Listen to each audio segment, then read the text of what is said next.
Morning, guys. Hey everyone, we are starting out on our 3-day road trip adventure. Sorry for the long delay in between vlogs. It's been kind of crazy in our house lately. So I apologize for that. But I promise we're going to make up for it with these really cool adventures we're about to go on. Suddenly got very bright. We are heading over to Cleveland, Ohio. To the Rock and Roll Hall of Fame, a place I've wanted to go for many, many years. And then we are going to take a little trip to Jamestown, New York, which is where Doug and I got engaged 2 years ago. We are almost at our 1-year wedding anniversary, so this is like our little anniversary trip. And unlike the rest of the world, we're not letting the coronavirus thing that's going on right now scare us away from doing what we've been planning on doing for months. I called, so no worries. I do know that we're not traveling for nothing right now.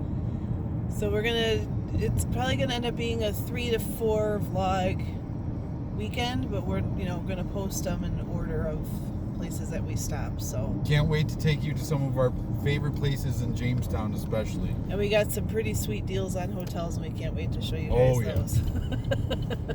So anyway, enjoy our adventure along with us, and we will see you guys in a little bit. See you soon.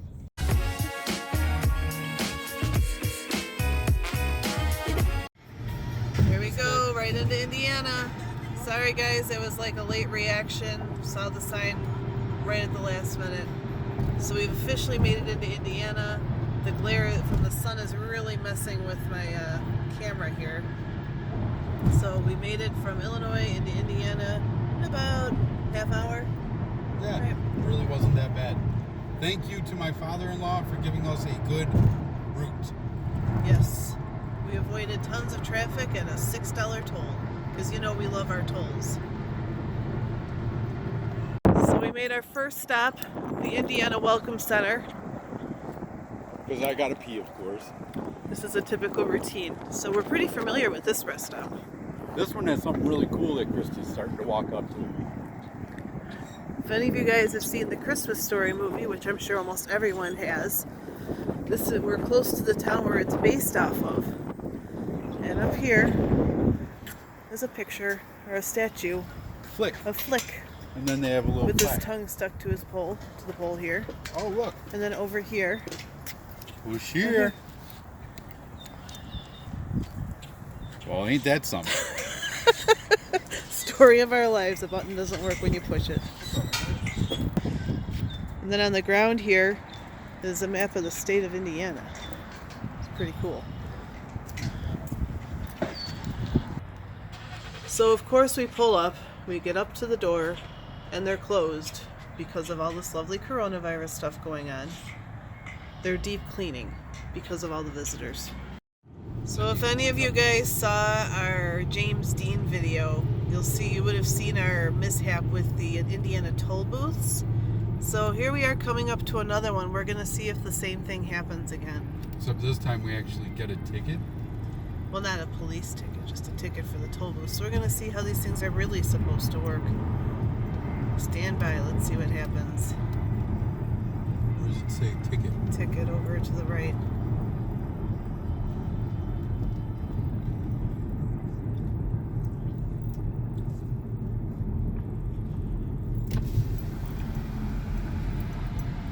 Well, one advantage is there's no gate down, so maybe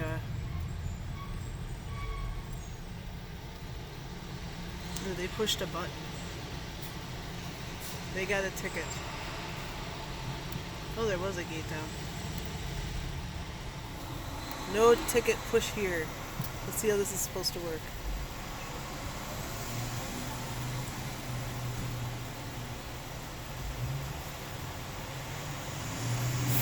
Should I just go? It was supposed to... Yeah, go. Just go. Light turned green. Go. Maybe it registers my iPad. I don't know how these work. We have no idea. We got no ticket, and then the light just turned green. Hey, can't say I ran through it. We tried. Light was green, so we took off. I'm just hoping maybe it registered the iPass, and that's what let us go. Well. So guys, this just happened.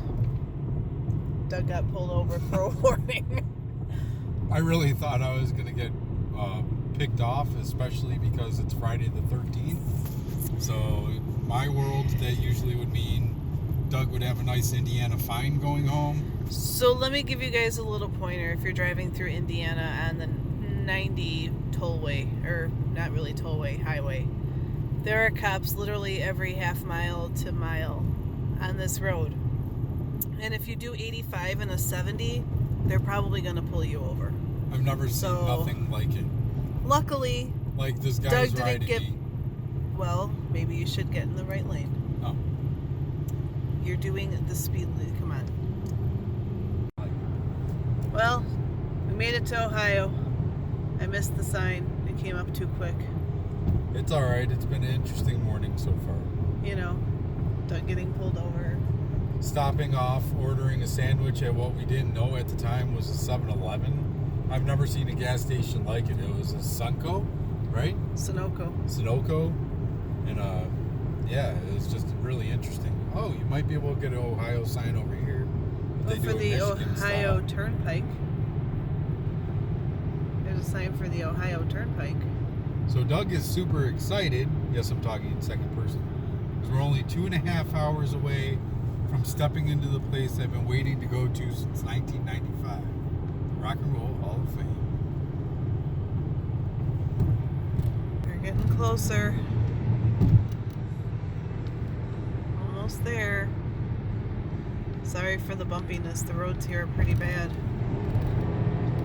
So if you look to the right, it's Progressive Field. It's where who won it, Christy? The Chicago Cubs, as Doug points to his World Series hat. Yes, I taunt them by wearing it here. Oh my word. There's the field as we get closer. So we're walking around Cleveland and we come across an Abraham Lincoln statue, which, as you guys have all followed along with us, you know that that's one of Doug's favorite presidents.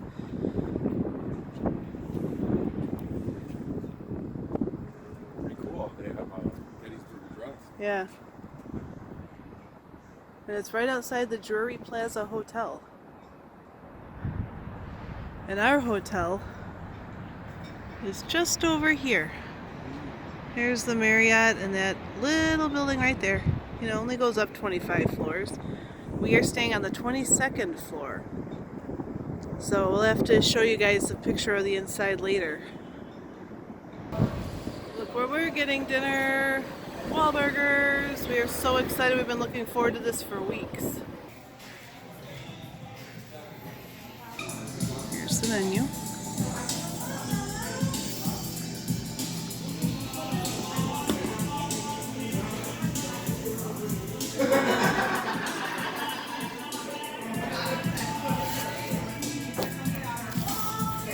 Kids meal.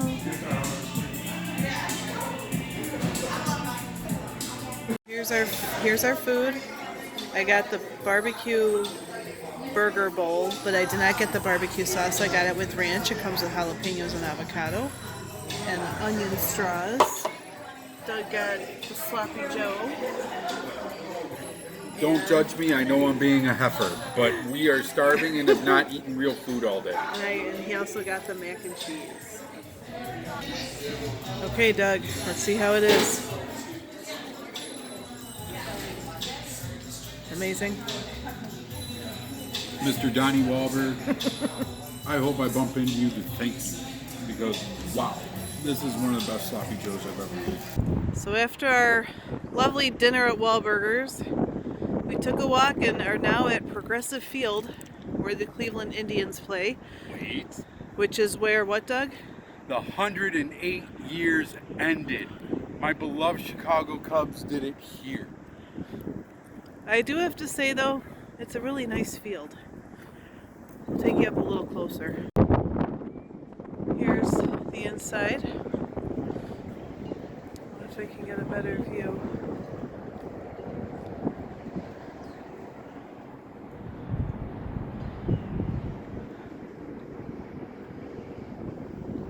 Go up a little bit more, see if I can. There we go. What do you guys think? Pretty cool park, huh? I mean, I personally love Wrigley Field the best.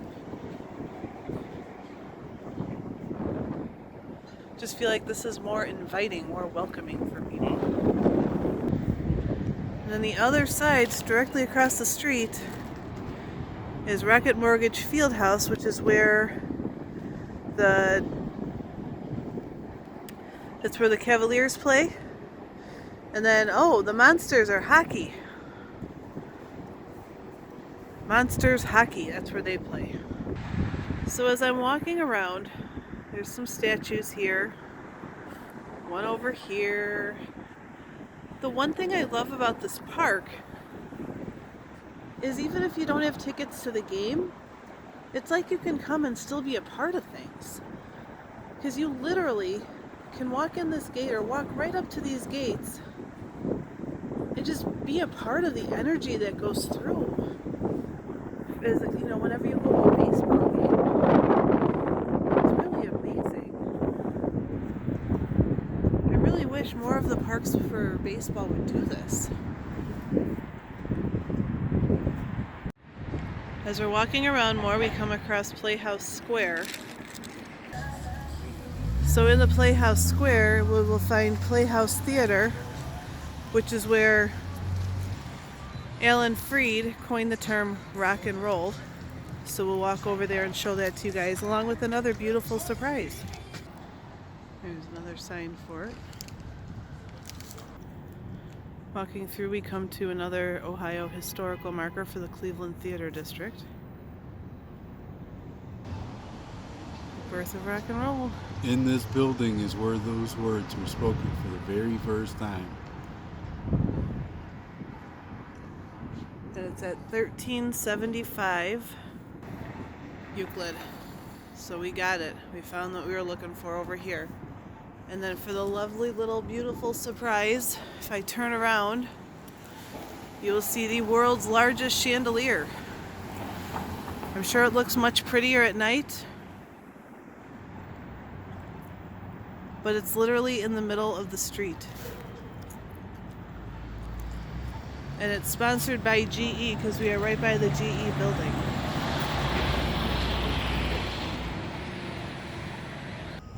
So right now we're standing in front of the Soldiers and Sailors Monument. It's getting dark out, so it's a little bit more difficult to see, but the statue is huge. I was not expecting it to be this big.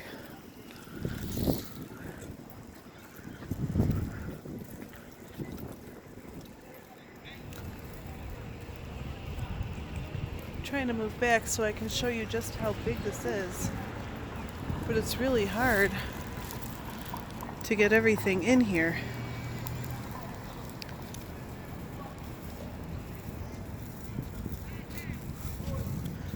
And if you look just behind it, that's the Key Tower that is the tallest building in Cleveland. And we are staying right next to that. And here's the other side of it. It's a really pretty building behind it. I'm not sure what building that is. Reminds me a lot of the Empire State Building. Looks like a smaller version of it, you're right.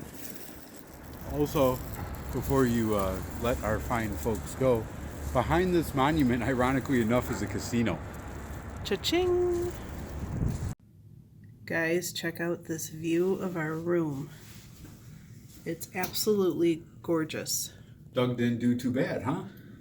We are on the 22nd floor. If you look down, Now, if you look off to the left, that beautiful red towery thing over there, that is the Rock and Roll Hall of Fame. And right behind that is Lake Erie. That's why it looks eerily dark. Or we could call it Lake Smeary because it's a really odd, weird, gross looking color on this side. It's kind of brownish. We'll show you a more blue side. It's very Chicago feeling right here, right now, with all the orange lights and stuff. Yeah, I'm loving this. Yay, I did good. Yes, you did. So, as you guys all know, I'm the Lincoln Freak, and earlier we passed Mr. Lincoln. Look what our room is facing. Ironic, don't you think? Okay, Alanis.